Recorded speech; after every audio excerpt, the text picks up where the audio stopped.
Brydfa Danaway. Teulu Ratchels wedi cael llwyddiant yr wythnos hon yn barod. Do, gyda Danaway Jolene yn gynharach heddiw. So mae yna dipyn o gystadlu, dwi'n meddwl, erbyn i ni gyrraedd y prif y campwriaeth, mi fydd yna dipyn o drwch o ran ansawdd, to. A mae yna lot o fuddsoddiad gyda'r meirch yma gan wahanol deuluodd yn dos. Oes, mae'n debyg, dyn ni'n gweld bod lot o'r un llinach yn rhedeg trwy'r ceffylau sydd yn llwyddiannus, a dyn ni'n gweld pethau blwyddyn nesaf i rhywun arall yn beirniadu, a fydd rhyw llinach arall neu rhyw gwaed arall yn dod i'r brig oherwydd be mae person yn hoffi, to. Ie, mae'r sefleoedd yn aml iawn ar y llinach yn ddibynnol ar y beirniad ar y flwyddyn hynny. Felly mae pob un beirniad yn chwilio am rhywbeth gwahanol. Wyt ti eisiau cysondeb yn y teip.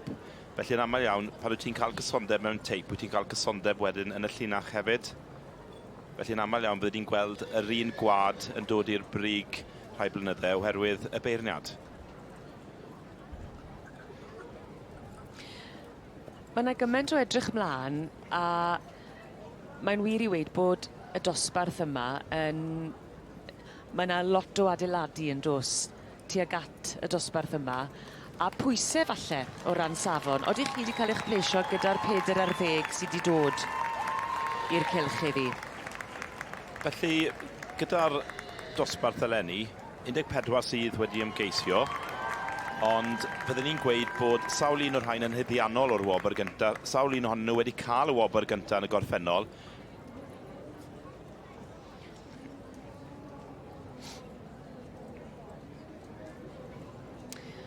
Felly mae'r meirch mewn rhes, y meirch un, gyda'r gystadleuaeth olaf fan hyn ar adran dy ar Brynhawn Di Mercher. Gwynfau seremledig sydd yn y safle gyntaf hyn o bryd gyda Dorian Lloyd wedi cael ei tynnu o fewn. Ac wrth cyn enillydd fan hyn yn y sioe brenhinol. Yn ail wedyn, Ronald Calsagi gyda Scott Gibbons. A mae Gwynfais y Cyleddon Ledig wedi cael ei sefyll fyny cwpl o safleoedd i'r drydydd safle. Dwi'n meddwl wedi lan o'r 5 neu'r 6 safle i'r trydydd safle. Yn frawd llawn wedyn i'r un sy'n gynta.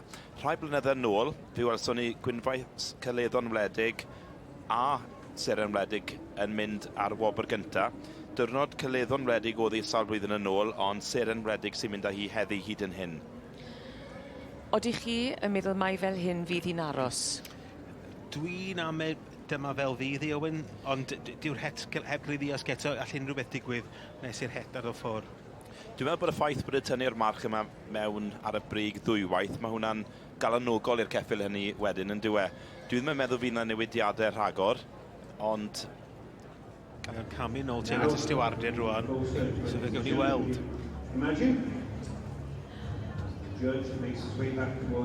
Mae yna gydweithio gwych di bod rhwng y stiwardiad a'r beirniad drwy'r wythnos. Oes, mae nhw yma bob blwyddyn yn ffyddlon ac yn gwybod ei swydd.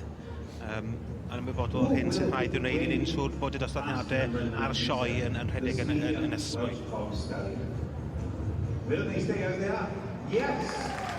Yr het i ffwrdd.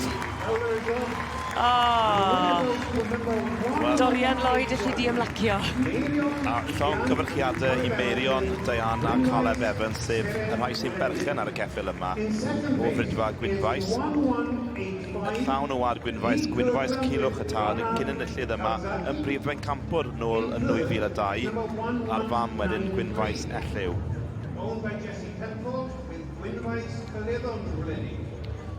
Seremledig yn dychwelyd y mae Llanelwedd i ennill unwaith eto. Dwi'n siŵr fydd pawb yr holl gysylltiadau mor falch o'r llwyddiant. Pryd nath i ennill o'r blaen? Nôl yn 2019, y sioe cyn Covid. A Gwynfais Seren Wledig hefyd yn hapus iawn ar benderfyniad. And 1190 is owned by CJ Merrick with Brynyddion the Dictator. Llongyfarchiadau mawr. A'r noddwyr y gystadleuaeth hon ydy Greenland. Allai ond dychmygu'r sain fydd yn dod o'r eisteddle pan fydd Dorian Lloyd ar garlam. O'i ar y set i bob gystadleuwyr.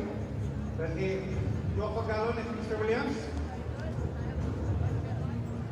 It's lovely to see the sponsor, Greenland's Insurances, which is the main man at Greenland's, Mr Roland Williams, presenting the rosettes to each. Y ceffyl yma wedi cynnal I egni hyd y diwedd yn diwedd. Mae'n benuchel o hyd. Mae'n geffyl sioe byddwn ni'n gweud. Mae'n geffyl sydd yn codi'r foment yn dda. Un sy'n ymateb i'r dorf ac yn un profiadol erbyn hyn hefyd wrth gwrs sy'n un sydd wedi ennill sawl sioe wedi ennill yn Llambed yn y gorffennol yn y gystal a sioe Glynysg a hefyd yn y sioe frenhinol. Ac mae'n ysu fynd. The winner, the number 1181. In second place, 1185. In third, 1193. In fourth, 1188. In fifth, 1179. And in sixth, 1190. And we will be moving on to the Stallion Championship, which means the winner between the Junior Stallion and the Senior Stallion. And you saw this Junior Stallion earlier on this morning.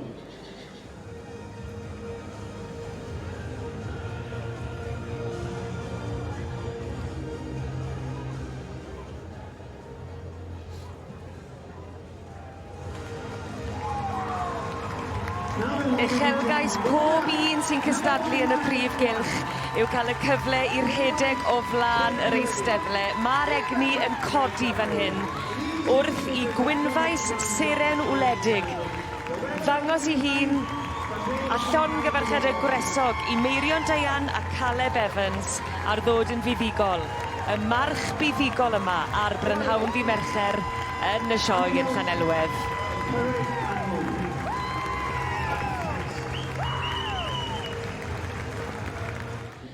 Wel, Dorian Lloyd, dyma chi gŵr bonheddig wedi ennill y dosbarth merch un yn y sioe frenhinol. Sut ti'n teimlo? Mae'n rhywbeth fel ddos ti o blaen, rhywbeth ti byth I mynd roed I geiriau, sori. Dim geiriau a teimladio, fel ddos ti ni'n mae'n wir. Mae'n geffil mor special I fi. Mae wedi bod efo ni, wel, mae 10 mlynedd wan i'r flwyddyn ys I cychwyn dangos, oedd yn 2 oed, neu 2 oed pan ddoth ato ni gychwyn. Mae wedi bod yma o blaen, mae wedi curo'r Junior Stallion Class dwywaith. Yr ail dro nawr I gyro'r merch un, so mae'n boi'n consistent. Sdim byd tebyg iddo fe? Na, dim yn eto gadi I. Cyn I fod beth mae'n geraint y fel nawr. Wel, pob lwc I ti yn y pencampwriaeth ac agweddill y ddiwrnod a mwynhewch yr eiliad yma. Diolch, Anna. The Junior and the Senior Stallions combining to make